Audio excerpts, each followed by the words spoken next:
my channel. Here today to continue the challenge where I'm trying to see how many of these books I can read before the end of the month. I started the challenge with a week left in April. And so far 3 days have passed and I've finished the first 2 books, so I'm here to continue seeing how many more of these books I can finish before the end of the month. If you haven't already watched the previous video, then you may want to pause this and go back and watch that video to hear my thoughts on the books that I have finished so far. But just in case you don't want to do that, I'll tell you that I finished these 2 books. The Husbands by Holly Gramazio, which is about a woman who goes through some alternate universe possibilities and exploring what her life would have been if she had married men that she has met. So how her life would have been different if she had pursued those relationships and gotten married. I also finished Yellowface by R.F. Kuang, which compares 2 young writers, one white and one Asian, and asks the question about who is allowed to write stories about different ethnic backgrounds. So does someone have to belong to a community in order to write about it in their fiction? This one explores some really interesting political topics about race, but also about the book community, and I enjoyed that one as well. I'm thinking about what to start next, and I was thinking about picking up Life and Other Love Songs by Anissa Gray. I'm saying thinking about picking it up, and I have actually picked it up. But I'm also feeling a little bit of the pressure of the time crunch, so I feel like I need to get a clear win.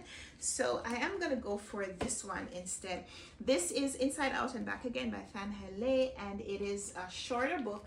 It is almost the same page length as this one, but it is written in verse, and I also have an audio version that I can listen to. So I'm gonna read this one next. So it's Monday morning, just about 8 a.m. I just dropped my daughter off to school, and I am reading Inside Out and Back Again in the car because I'm waiting here for another appointment. And this is a novel told in verse, so hopefully I'll be able to read it maybe in one sitting. That would be great, wouldn't it? So I will tell you a little bit more about it when I have made some progress. So I'm just shy of the halfway point in Inside Out and Back Again by Fan Hele, and we're reading a story of a young girl and her family fleeing Vietnam in 1975. They're trying to escape the creep of communism, even though it means leaving behind the possibility of being reunited with their father, who left sometime before to be a soldier. And he's disappeared for, I think she says, about 9 years. And so the mother has been raising these children on her own, and now that communism is upon them, like for real, they pretty much have to flee their country overnight. And so this is told in verse, and we're reading about the very present experience of being a refugee. This is told in verse from the perspective of a young girl who at first does not want to leave her home behind. The early parts of the story are about her life and going to school and her family and the things that she loves about her home, her papaya trees and her brother having chicks. And with each subsequent entry, we see the escalation into poverty and hopelessness, and so we know that they have to leave. And then she takes us on that journey with the uncertainty of what they will find and, you know, who will help them. And so now I'm just about to start part 3, where they have arrived in their new country and are refugees. And so now we're going to read about what that's like, the other changes that are going to happen in their lives. So really enjoying the style of this. I think this verse style of narrative is a really accessible way to be introduced to history and possibly to whet your appetite for reading more and understanding more about our world and things that have happened before our time and how they're being repeated even now in our present history. So really enjoying this. Gonna go finish it now. I finished reading Inside Out and Back Again by Fan Hele. I love the memoir-style story of a girl and her family fleeing Vietnam in 1975. The author's note tells us that it is autofiction, and I admire seeing how this author shares this very important year in her life in such an impactful way. The book opens in Saigon, and our main character is a 10-year-old girl enjoying her simple life, and along with her family, they await the father's return from a military deployment. Within just a few weeks, however, the political shift forces them to flee their home, and the book becomes a chronicle of their refugee experience, some of the losses they endure, and how the family moves through the changes in their lives to try to make a new home in a new country. The narrative in verse format made it feel authentic. It felt a lot like reading from a child's perspective, the sharp focus on things that matter to a child and not too much on what wouldn't. The descriptions are so vivid, the unpunctuated dialogue is sharp, and it's told in a sympathetic and witty way. 5 stars, and I would definitely read anything else I can find from this author. It's a little after 10 o'clock in the morning. I finished my book that I was reading, and I'm gonna head out now for a walk. I have these books that I have had in my car for the longest while, like over a year. I've been wanting to donate them, and they've just been sitting in the back collecting dust. So I'm gonna walk over to a little free library, which is about a mile or so, maybe a little over a mile away from my house. And I'm gonna drop these off. I don't know if there'll be something in the library that I can take home, but I'm also gonna maybe stop by the park and do a little reading. It said that this was gonna be my next read, but I put it aside to read Inside Out and Back Again. So now I'm gonna get back to this. I'm gonna take this on the walk, as well as these 3 books that I'm gonna drop off. I also have some water, got some water, and a little fruit pouch just in case. It's gonna, you know, stay out of the sun. I know I'm saying that as I am planning to go for a walk in the sun. If it gets too much, I'll just stop. If it gets too much, I'll just stop at the park. I mean, these books, they're not going anywhere. If I don't donate them today, I'll donate them another time.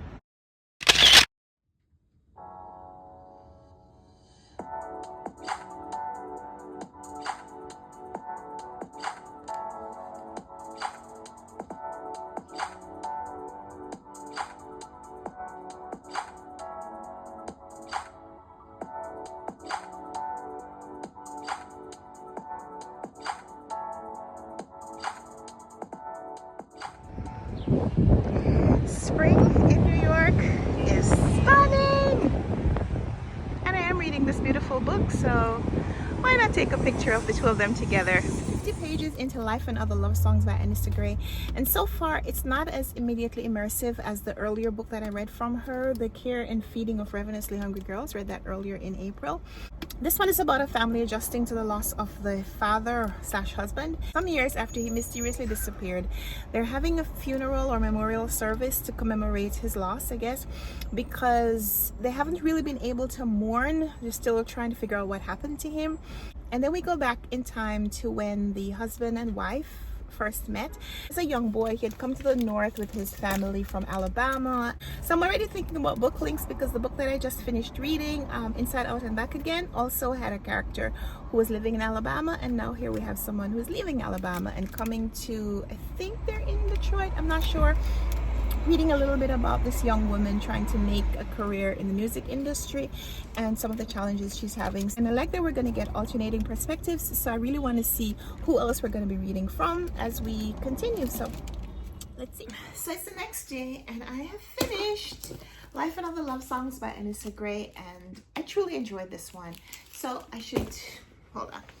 Okay, so nobody asked for this content, but because I read another book by this author recently, I will do a little side-by-side comparison. Both of these are family stories, and they're both told through alternating perspectives and varying timelines. And we're reading about the secrets that are tearing these families apart, and could probably be righted if people would just open their mouths and share what it is that is plaguing them, terrorizing them, keeping them from truly enjoying the joy and love that can be experienced in a family.